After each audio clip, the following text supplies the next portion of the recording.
There is no direct subsidy cost to government. Unlike US and EU, where billions in subsidies support the dairy sector, Canada's supply management system operates without direct government funding. However, these costs they are passed on to consumers at the checkout, which proponents argue is a more budget neutral for the government. There's high quality and food safety standards that are adhered to in supply management for Canada than is being seen in other markets.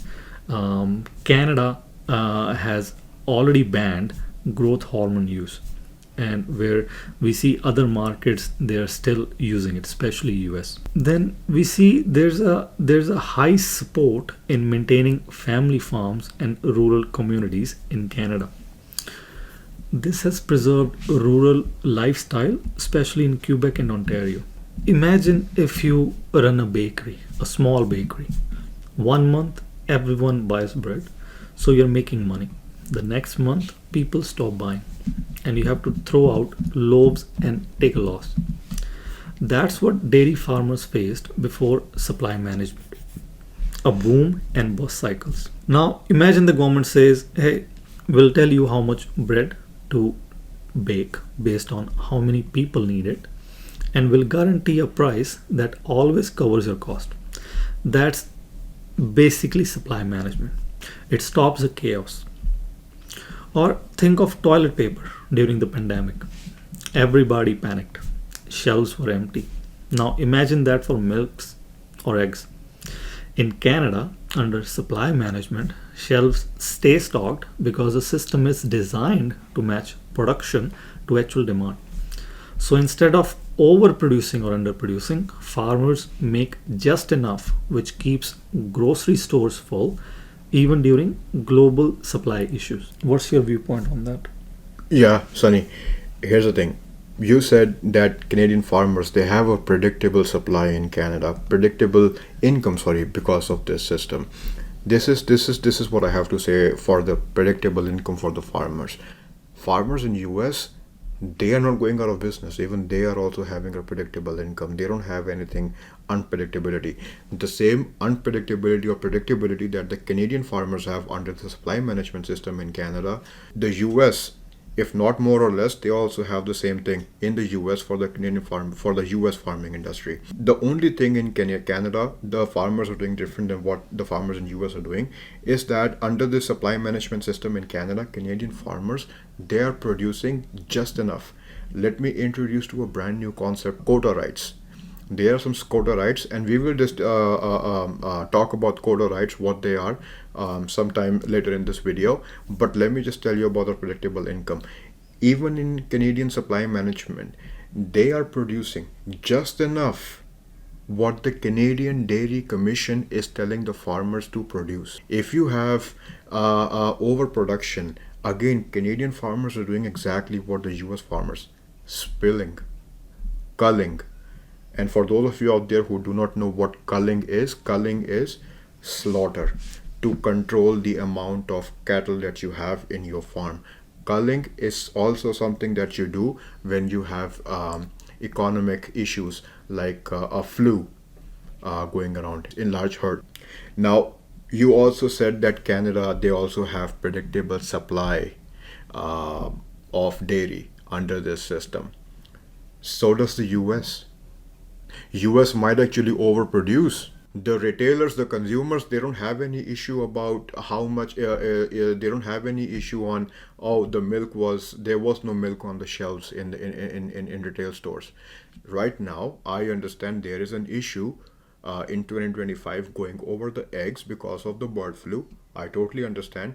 So is the flu, so is the issue happening in Canada as well, despite having such a glorified supply management system in Canada. Before this egg issue under the Biden government in US and now transferring over to Trump administration and the way they're handling it, even US had a steady supply of eggs, of milk in their retail stores. And they were actually far better off than the Canadian counterparts, than us Canadian citizens, because they were having to purchase milk in the retail. The consumer, the everyday citizen in US were having to purchase the milk, the eggs, the dairy for much cheaper. Even if you do after the currency exchange, they were still better off than what us Canadian citizens are. How much are you paying right now for a 4 liter bag of milk?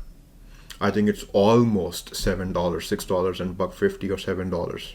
US, they are not selling more than, if you go to US and buy a gallon of milk, they're not selling it for more than $4.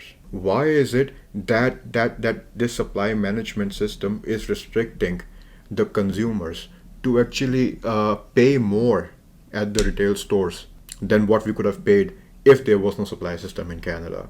Now, there was another thing that you raised issue here, Sunny, about the growth hormones, about the prevention about growth hormones, and this is something I'm going to counter that with. Similar to how Canada is producing the dairy in Canada and exporting whatever it can to other countries, is exporting beef to Europe. Now, there are certain items in dairy industry that come under the dairy supply management system, and there are some items under the system that are not covered by the supply management. And the dairy products that are not covered by this system are beef, pork, corn, grains, pulses, and there are a couple more that are not covered in this system. And under the Canadian and EU trade deal that Canada has under CETA, Canada is supposed to export beef into Europe. And you know how Europe is receiving this beef?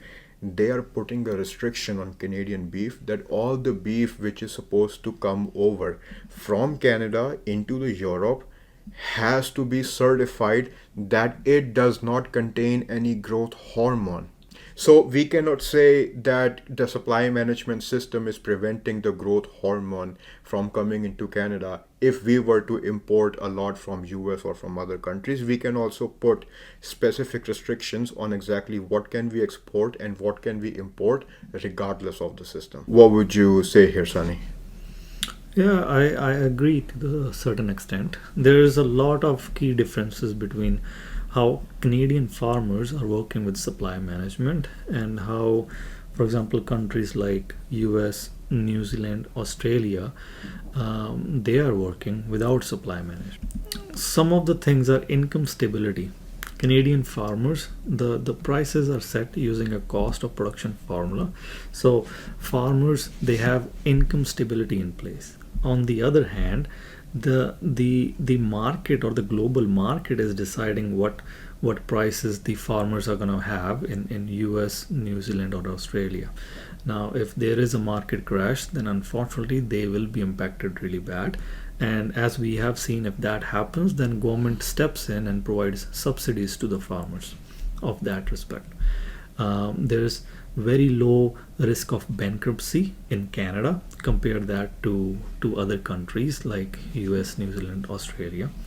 There's more volatility in terms about prices are driven by global market trends. For example, demand from China, New Zealand, they saw even a dairy farmer having 400 plus cows, but no quota, and the farm itself could be profitable or bankrupt depending upon Chinese demand that year. So that's a lot of volatility in terms about the market fluctuations. Then we have there is a quota system in Canadian farmers that we just talked about. There is no quota system in other countries like US, New Zealand, Australia. So there is a lot of wealth tied to quota in Canadian market, or Canadian farmers, they have a lot of wealth tied to that, whereas on the other parts we do not see that. There's a lot of expansion limits. Canadian farmers, they are under quota production controls. But one second, Sunny. I'm going to interrupt you here. For those of you out there who may not know what a quota really is, like I mentioned earlier as well, I do not know how many of you guys out there know about the cap and trade system that Ontario had back in 2017 2018, or the cap and trade system that Quebec still does have, by the way. When Doug Ford was elected in Ontario in 2018, he actually scrapped the cap and trade system. Quebec today is still following. So essentially, what cap and trade system is, that you can produce carbon emissions to a certain limit, and if you want to produce more, if let's say you are producing a certain part made out of steel or aluminum, your factory needs to use some materials that might release some carbon emissions. If the demand is more, you have to put in more, and if you put in more, your carbon emissions will increase. What will happen if you reach the limit of producing carbon emissions, if you're producing even more than what your permit allows you to release? Well, then you don't have to apply for permits with the provincial government. What you would do, you would go to another competitor of yours and you will ask them, hey, you have some excess permits that you do not need, you are not overproducing, let me buy some of your excess permits that you're not selling, and they can sell it for how much they want to sell their permits for. Similarly, in the quota system for the Canada Dairy and Poultry Supply Management System, how the quotas work is, if you own a farm, you have cattle, you have cows, you have chickens, you have turkey, you are producing milk. You can only produce milk with these quotas as much as the permit on the quota allows you to. If the quota allows you to produce a certain amount of milk, allows you to produce a certain amount of eggs, allows you to have a certain amount of chickens, you can only do how much that quota, that permit allows you to. If you have the ability to produce more, to overproduce, you would have to go to a competing farm and tell them, hey, you do not need excess permits, you do not need excess quotas, you are not overproducing milk, you are not reaching up to the excess, you are not reaching to the ceiling of the quota, whatever it allows you to.